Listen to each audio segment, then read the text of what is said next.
Moi, j'ai beaucoup d'amour pour le zouk. Moi, j'ai beaucoup zouké dans mon enfance, beaucoup zouké dans les anniversaires, beaucoup zouké dans des mariages. Moi, j'aime souvent dire, moi, je ne fais pas les ballets. Parce que être sur une piste de danse et commencer à faire les ballets, ça ne m'intéresse pas. Moi, j'aime zouker et coller. C'est plus simple, c'est plus tactile et c'est plus pertinent et ça produit des résultats de manière plus efficace. Alors, pour dire que chaque musique a un contexte. Chaque musique a une identité. Chaque musique défend certaines valeurs. Et moi, quand je parlais de l'entrepreneuriat, surtout dans notre environnement, quand je disais qu'un entrepreneur ne doit pas écouter du zouk, c'était une manière de dire que les valeurs que transmettent le zouk dans un jargon entrepreneurial aussi violent que le nôtre ne peuvent pas vous conditionner, ou du moins cette musique ne peut pas vous conditionner de manière optimale à pouvoir affronter la difficulté, les challenges auxquels nous sommes en train de faire face.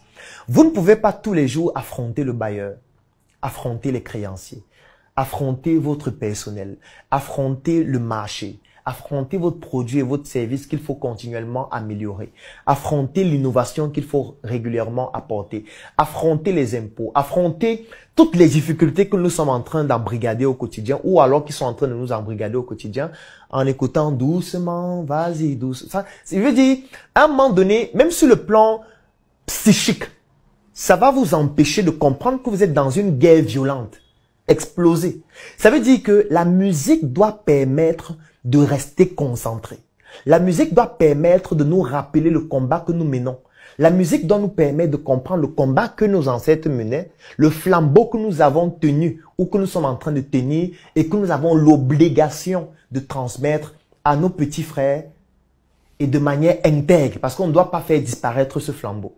Donc quand je le disais, c'était une manière de faire comprendre que il faut une musique adaptée à notre combat. Quand vous menez un combat, il faut une musique qui s'adapte à ce combat. Il faut une musique qui correspond aux difficultés que vous rencontrez au quotidien et qui vous permet de pouvoir progresser et de vous améliorer.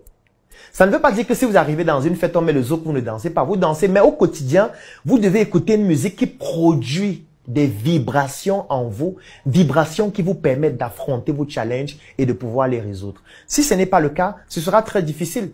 Moi, par exemple, au quotidien, j'écoute des musiques qui me rappellent qui étaient mes ancêtres. Des musiques qui me rappellent d'où je viens. Des musiques qui me parlent de l'esclavage. Des musiques qui me parlent du fait que je ne dois jamais abandonner. Des musiques qui me permettent de comprendre que je dois affronter les challenges au quotidien et que je ne dois jamais pleurer. Au quotidien, j'écoute ce type de musique-là. Et ces musiques ont un certain tempo. Ces musiques ont un certain vocabulaire, ont une certaine grammaire, ont une manière d'être produites qui me permet de comprendre qu'en réalité, je dois rester concentré sur mes objectifs. Donc, c'est la raison pour laquelle j'utilisais cette phrase qui pouvait créer beaucoup de polémiques, mais ça ne veut pas dire que je n'écoute pas du zouk. Avec tout le respect que j'ai pour le zouk, j'écoute du zouk, j'écoute de la rumba, j'écoute du slow, j'écoute du makossa, j'écoute toutes les musiques, mais la proportion de musique que j'écoute le plus, c'est le rap parce que c'est le combat que je mène au quotidien qui me pousse.